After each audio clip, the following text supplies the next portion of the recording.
Uma viagem na história. Um processo que foi protocolado ainda nos tempos em que a sede do Supremo Tribunal Federal era na Avenida Rio Branco, no Rio de Janeiro. Um processo que testemunhou diversos regimes políticos, econômicos e jurídicos. Começou com o regime democrático, sofreu a ditadura e voltou à democratização. O processo mais antigo em tramitação na Suprema Corte foi protocolado há mais de meio século, em 1959. O programa de hoje é sobre o julgamento da Ação Civil Originária 79, que discutiu a legalidade da concessão de terras públicas no estado do Mato Grosso. Para garantir a segurança jurídica, os ministros decidiram manter válidos os contratos que envolvem a concessão de terras de mais de 4 milhões de hectares. A área em disputa tem 4 milhões de hectares, o equivalente a 2 vezes o estado de Sergipe. Na década de 50, quando o processo foi protocolado no Supremo, elas ficavam situadas em Mato Grosso. Hoje a área pertence ao estado do Mato Grosso do Sul. Nesta época, no período da colonização da Amazônia, as concessões públicas eram comuns na região. O processo de colonização no estado começou em 1953, no governo Vargas. Neste ano, o litoral brasileiro era praticamente o grande núcleo de habitação do país. A região centro-oeste não era explorada. Na tentativa de mudar o quadro, Getúlio Vargas criou o Programa de Colonização Nacional, também chamado de Marcha para o Oeste. O programa já tinha tido sucesso em São Paulo e no Paraná. Seguindo o exemplo que deu certo, o estado do Mato Grosso, querendo explorar seu território interno, celebrou contratos que previam a construção de estradas, aeroportos, a promoção das culturas de café e borracha, a criação de escolas e outros serviços para servir as novas comunidades que vinham nascendo. Com a concessão de terras públicas, o estado deixou as empresas responsáveis pela colonização na área, o que representou um benefício direto para a população. Melhorias que foram identificadas naquela época, década de 50, e principalmente nos dias atuais. A própria região, assim, as chamadas fronteiras agrícolas, né, que foi todo o oeste, inclusive entrando para a Amazônia, ela historicamente, especialmente a partir dos anos 60, depois de 64, com o regime militar, foi basicamente colonizada através dessas empresas colonizadoras. Inclusive, nós temos vários casos no próprio Mato Grosso, em que alguns municípios, o nome é dado a partir da empresa colonizadora. Então, esse caso julgado é um caso anterior, lá que tem referência nos anos 40, portanto, na Constituição de 46, mas depois, nos anos mais recentes, a continuidade da colonização, da ocupação, usar essa expressão, das terras na região chamada região norte ou na região amazônica ou no oeste, foi através das colonizadoras. Apesar de comuns na década de 50, os contratos celebrados entre o estado do Mato Grosso e as 20 empresas colonizadoras foram alvo da Ação Civil Originária 79, julgada no Supremo. A União pediu a anulação dos contratos, argumentando que o trâmite do processo na época, que previa a autorização legislativa, não foi respeitado. O processo foi contra a empresa colonizadora Rio Ferro Limitada, a Construções Comércio Camargo Correia e outras empresas. Isso porque o artigo 156, parágrafo 2º da Constituição de 1946, então vigente, limitava as doações de terras a 10 mil hectares e previa que as concessões de terras públicas de área superior a esse limite deveriam ter prévia autorização do Senado. O problema é que as terras concedidas no Mato Grosso não respeitaram o trâmite de avaliação do Congresso. No julgamento no Supremo, todos os ministros reconheceram que, por isso, houve inconstitucionalidade em tais concessões, mas a maioria preferiu julgar improcedente a proposta pela União, levando em conta a insegurança jurídica que poderia gerar caso o tribunal declarasse a nulidade dos atos. A segurança jurídica é um conceito que, na verdade, leva em consideração até um artigo previsto na Constituição Federal. É um artigo 5º, o inciso 36 da Constituição da República de 88, Ele diz que a lei não prejudicará o direito adquirido, o ato jurídico perfeito e a coisa julgada. Então, embora não seja um princípio que esteja explícito na Constituição Federal, ele decorre implicitamente exatamente deste preceito que eu acabei de mencionar. É um princípio de extrema segurança para o cidadão, na medida em que ele dá estabilidade para essas relações que são feitas, tanto em relação aos indivíduos entre si, como em relação ao cidadão, quando faz um ato jurídico, quando faz um negócio jurídico com o próprio Estado. Para este sociólogo e professor da Universidade de Brasília, a decisão da Corte chama atenção pela peculiaridade do caso. A decisão, apesar de ter lá no passado uma cessão de direitos do Estado do Mato Grosso para as colonizadoras, houve um processo de apropriação, né, por parte dessas colonizadoras, ou da tal das 300 famílias que o Estado argumentou que foram distribuídas as terras. Ela acaba sendo surpreendente porque, vamos dizer assim, avaliza essa lógica de apropriação indevida de terras no Brasil. A consultora da TV Justiça, Gisele Dantas, que acompanhou de perto esse julgamento, esclarece que a decisão da Corte ponderou que a situação de fato na área se tornou irreversível. É até importante que a gente esclareça que, assim, a decisão do Supremo Tribunal Federal, que foi uma decisão, inclusive, do plenário por maioria, houve divergência, mas ela levou em consideração não a legalização de terras ocupadas de forma ilícita, mas, até porque houve um ato do poder público, né? Houve uma concessão na época do Estado do Mato Grosso, antes da sua divisão, em que essas terras elas foi uma concessão de domínio para aqueles colonizadores, em respeito a até um programa do governo na época, chamada Marcha para o Oeste. Então, os colonizadores, eles não tinham por que duvidar daquele ato. Era um ato que se presumia legal. E a partir dessa presunção de legalidade, vidas foram fixadas ali, famílias foram fixadas, histórias de vida foram feitas em cima daquela região. Decidir de maneira contrária teria uma situação que traria uma irreversibilidade muito grande, porque já existia toda uma estrutura, cidades formadas naquelas áreas, né? O relator do processo, o ministro atualmente aposentado César Peluso, também ponderou durante as discussões no plenário que a região em disputa hoje é ocupada por cidades, casas, estradas, propriedades rurais e milhares de pessoas. Não vejo como, nem por onde pronunciar, meio século depois, a nulidade das concessões de domínios feitas pelo Estado de Mato Grosso. Cidades formaram-se nessas áreas, com milhares de famílias, foram construídas estradas, aeroportos, hospitais, etc.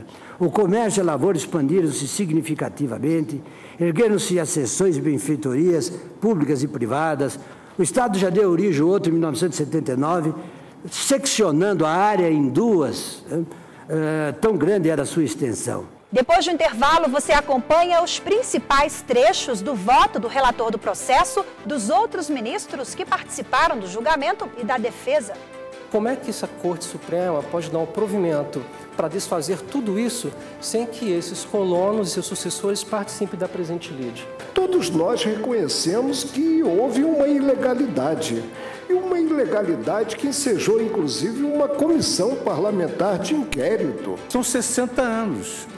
É uma situação absolutamente irreversível. Não saia daí porque o programa Grandes Julgamentos do STF volta em instantes.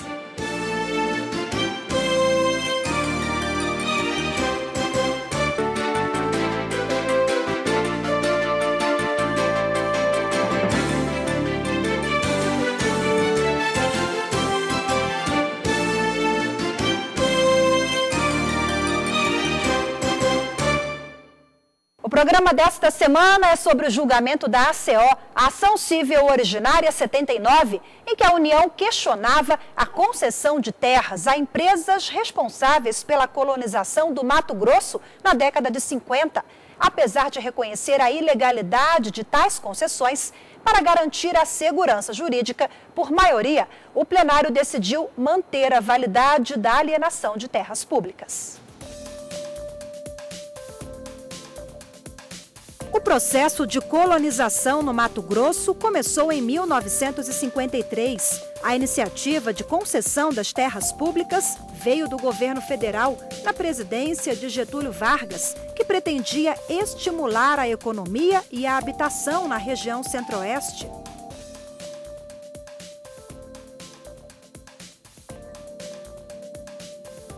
Na década de 50, essas ocupações por empresas colonizadoras eram comuns em alguns estados.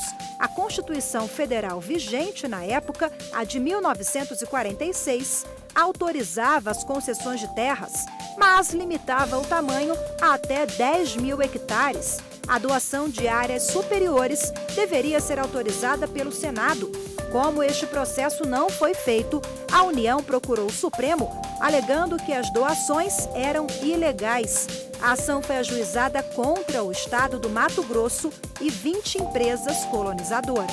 Se de fato cabia às empresas construir estradas, olarias, serrarias, fomentar culturas, criar escolas e outras obrigações mais, como nós podemos agora, meio século depois, desfazer esses serviços e obras? Isso é materialmente impossível. Não tem como agora, decorrido tanto tempo, a União pretender que se volte ao estado inicial. Como eu posso anular essas operações e restituir ao Estado essas terras se os colonos, hoje proprietários, e seus filhos, netos, bisnetos, e outros negociadores que intervivos ou mortis causa, fizeram negócio com base nesses lotes, nesses imóveis? Como é que essa Corte Suprema pode dar um provimento para desfazer tudo isso sem que esses colonos e seus sucessores participem da presente lide? É juridicamente descabido isso. Não há como, hoje, nós tomarmos um provimento que prejudique dezenas, centenas ou milhares de pessoas sem que as mesmas não participem ativamente do processo. O estado do Mato Grosso sustentou que a cessão das terras estava inserida num projeto de colonização da área, mediante a introdução de 300 famílias de pecuaristas e agricultores, cabendo às empresas colonizadoras apenas a execução dos trabalhos. Embora louvável a iniciativa de povoar suas terras, o erro do Estado foi ter concedido a particulares, sem prévia autorização do Senado, o domínio de áreas superiores a 10 mil hectares, limite então fixado para a concessão válida de terras públicas nos termos do 156.2 da Constituição de 46. De fato, não há nos autos alegação nem prova da autorização do Senado para tais concessões, onde ter se configurado manifesta e incontroversa violação ao mandamento contido nessa norma constitucional. A ação civil originária 79 levou quase 53 anos em tramitação. Neste período, passou pelo gabinete de 9 ministros relatores. Acumulou 12 apensos e 3 volumes, o que dá cerca de 2.500 páginas. O primeiro relator deste processo foi o ministro Cândido Mota Filho, que morreu em 1977. O último relator do processo foi o ministro César Peluso, que se aposentou do Supremo ao completar 70 anos em setembro de 2012. O voto dele, que na época do julgamento era presidente da Corte, prevaleceu no plenário. Não vejo como nem por onde pronunciar, meio século depois, a nulidade das concessões de domínios feitas pelo Estado de Mato Grosso a pessoas jurídicas, as empresas de colonização, e físicas, os colonos, sem grave ofensa aos princípios constitucionais e não menores transtornos a relações de vida extremamente importantes. Cidades formaram-se nessas áreas, com milhares de famílias, foram construídas estradas, aeroportos, hospitais, etc. O comércio e a lavoura expandiram-se significativamente, ergueram-se as seções e benfeitorias públicas e privadas. O Estado já deu origem ao outro em 1979, seccionando a área em duas, tão grande era a sua extensão.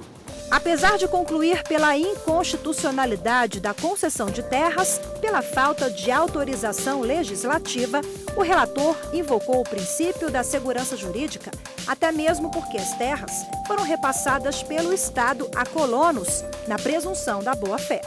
Baseado no princípio da segurança e da proteção à confiança, estou julgando improcedente a ação a declarar a subsistência e a validade dos contratos firmados pelo Estado do Mato Grosso e objeto desta causa. Pela singularidade do caso, estou determinando que cada parte arque com os honorários dos seus patrões. Acompanharam o relator do processo os ministros Luiz Fux, Rosa Weber, Dias Toffoli e Carmen Lúcia. Eles também ponderaram que as obras não poderiam mais ser revertidas e aplicaram o princípio da segurança jurídica para garantir a paz social e a tranquilidade na área. O ministro Peluso está julgando improcedente a ação, com base em 3 pilares: segurança jurídica, proteção da confiança e vedação do venire e contra factum próprio. Sem prejuízo, como é uma ação civil originária, nós estamos nos portando como juízes de primeiro grau, há uma norma procedendo do artigo 462 do Código de Processo Civil que determina que o juiz, ao decidir até para a efetividade da prestação da justiça, ele leva em consideração o estado de fato da lide. E são 60 anos. É uma situação absolutamente irreversível. A ministra Rosa Weber, apesar de ter acompanhado o voto do relator, ministro César Peluso, fez ressalvas quanto à possibilidade da área concedida pelo Estado de Mato Grosso corresponder a reservas ambientais e a terras indígenas. Eu assinaria embaixo o voto de Vossa Excelência na íntegra, renovando as homenagens, se não tivesse a preocupação com a ação, uma das referidas por Vossa Excelência, que está na minha relatoria. Mas, mas a nossa solução não vai interferir nada nessa solução. Mas eu fiquei com algum receio, porque naquele processo, que é a ação civil originária 365, o que se diz é que pelo menos uma das litisconsortes passivas aqui, aquela ação foi proposta lá pelo Estado do Mato Grosso, foi em 1967, contra a União, uma ação de desapropriação indireta, buscando a indenização, justamente porque se diz ali que a União destinou aos indígenas terras devolutas do Estado do Mato Grosso. E também me preocupou muito a questão das terras indígenas na área, basicamente porque ali estamos no Estado do Mato Grosso, em que não apenas essas terras são vastas, como ainda porque já há problemas e conflitos substanciais lá para adicionar mais um. Entretanto, como é próprio do direito administrativo, e isto desde muito tempo, a circunstância de haver, mesmo atos ilegais, por exemplo, um funcionário chamado de fato, que entra ilegalmente, pratica atos, convalidam-se esses atos, porque os terceiros de boa-fé não podem ser aqueles que respondem exatamente por estas consequências.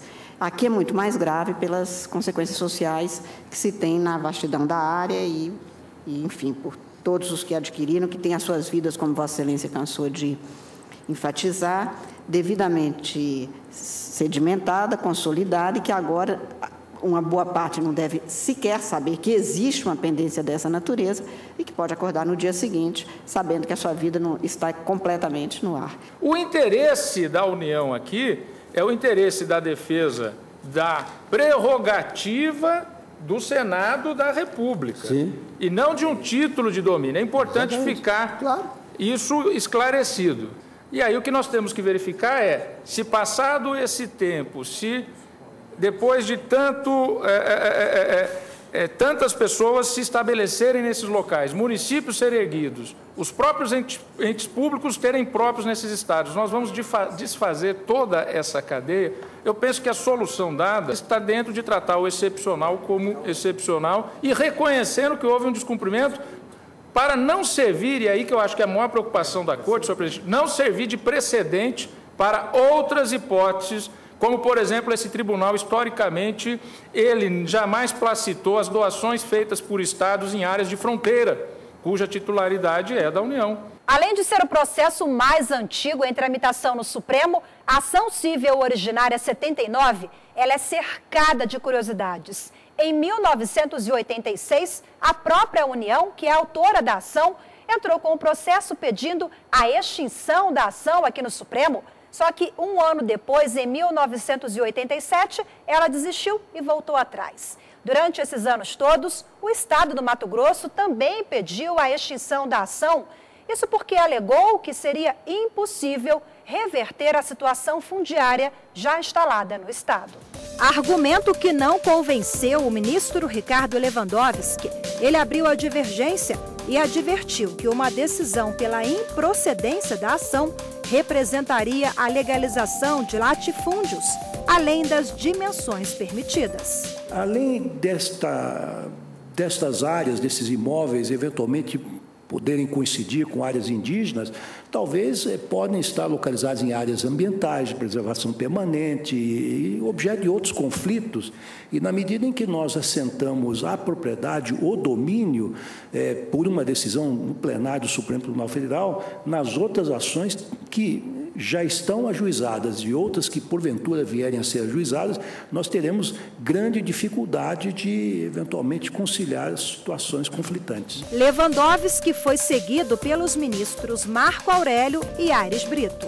Eu tenho receio de que com a nossa decisão convalidando latifúndios, estejamos a consolidar latifúndios entregues a empresas de grande porte econômico e a ONGs, e até a ONGs estrangeiras.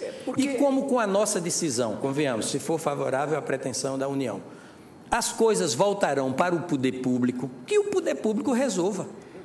Resolva as consequências. O que nós não podemos é fechar os olhos a uma situação jurídica que pode se repetir nos dias atuais, já que a regra da Constituição de 46, e ressaltou o relator e ressaltou também a ministra Rosa Weber, é uma regra que foi repetida na Carta de 67 e na verdadeira Carta de 69, e também na de 88.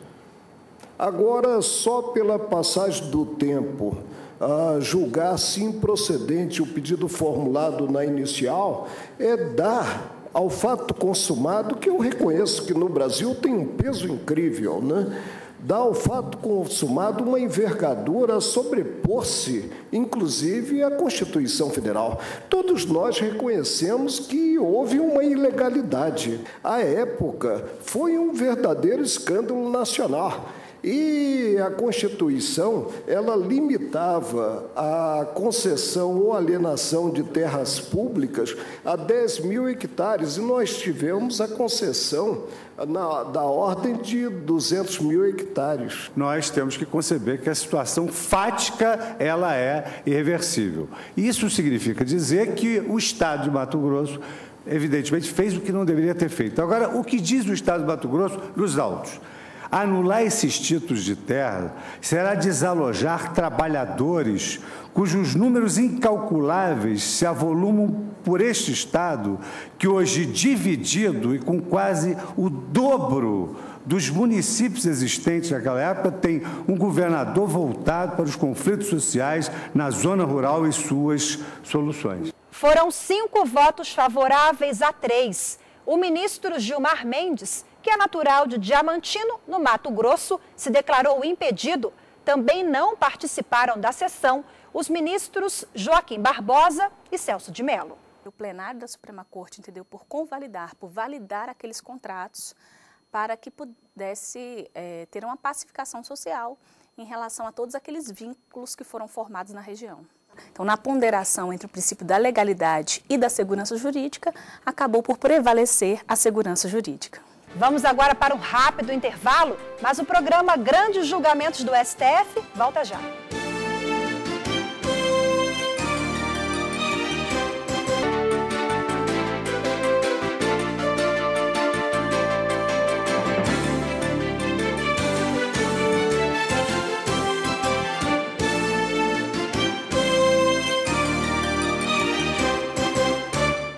Depois de meio século, 3 novas constituições e 9 ministros relatores, foi julgada em março de 2012 a ação que há mais tempo tramitava no Supremo Tribunal Federal.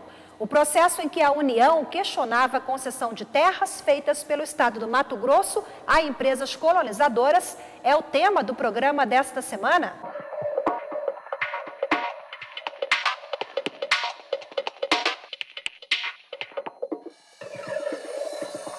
Em razão dessa decisão, foi possível pôr fim a um litígio que perdurou aí meio século. E essas situações de domínios envolvendo essas terras, então, acabou sendo pacificado com essa decisão do Supremo Tribunal Federal. Todos os ministros reconheceram que houve inconstitucionalidade, mas preferiram julgar a ação improcedente, levando em conta a insegurança jurídica que poderia gerar caso o tribunal declarasse a nulidade daqueles atos. Em parte, foi inclusive esse, até onde eu entendo, o argumento utilizado para, assim, a legalização do processo. Quer dizer, como é um processo muito antigo, já está consolidado, já se transformou em cidades, portanto, hoje seria a criação de uma insegurança jurídica por um fato muito antigo. O processo deu entrada na Justiça em 1959, quando a Corte Máxima do Poder Judiciário no Brasil ficava no Rio de Janeiro, antiga capital do país. A ação tinha sido ajuizada originalmente pelo então Procurador-Geral da República, Carlos Medeiros Silva. Isso porque a Advocacia Geral da União, instituição responsável pela defesa do governo federal, só foi criada quase 30 anos depois, pela Constituição de 88. Nesta época, nos anos 50, as concessões de terras acima de 10 mil hectares eram feitas com a prévia autorização do Senado. Hoje, as concessões de terras também precisam de autorização, só que as regras foram um pouco alteradas pelo Congresso. Atualmente, as concessões acima de 2.500 hectares precisam da prévia autorização do Senado e também da Câmara. Houve um incentivo do poder público para que essa região fosse ocupada.